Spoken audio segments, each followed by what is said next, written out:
The President of the conference, the Director General ILO, Your Excellencies, ladies and gentlemen, Bula Vinaka and Om greetings from the island paradise of Fiji. Your Excellencies, ladies and gentlemen, it gives me great pleasure to address this 109th session of the International Labour Conference.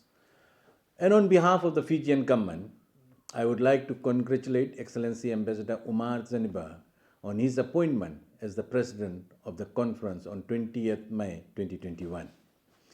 Mr. President, the Fijian government, as a member country of ILO since 1974, is committed to channel its efforts to advance a human-centered response, including the recovery approach to deal with the current COVID-19 pandemic, based on the ILO's 100th anniversary declaration for the future of work. To be effective, Mr. President, we in Fiji continue to strengthen our response that addresses poverty and engage in social dialogue, strengthen the institutions of work, and support social justice despite the current situation that we are in. Mr. President, Your Excellencies, ladies and gentlemen, Fiji will continue the fight and guard against other global challenges such as climate change, natural disasters, and strive towards the Sustainable Development Goals 2030 agenda. Mr. President, the report of the Director General highlighted areas of how the COVID-19 pandemic has hit the world of work, revealing the fact that the world was ill prepared for this terrible virus. The Fijian government agrees with the view shared in the report that the world did not and could not foresee this pandemic coming and was barely prepared for it last year. Mr. President, however, on a positive note, let me commend the ILO for recording 1,600 newly introduced measures of social protection, which is a remarkable response within a very short span of time.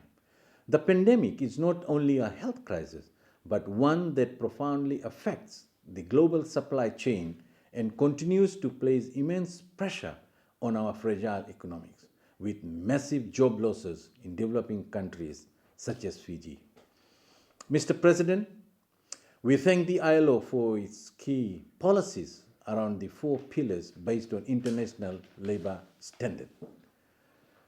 In the 2020-2021 budget, the Fijian government worked with financial sectors to restructure over 3.4 billion in loans, freeing businesses and families from mandatory monthly loan repayments.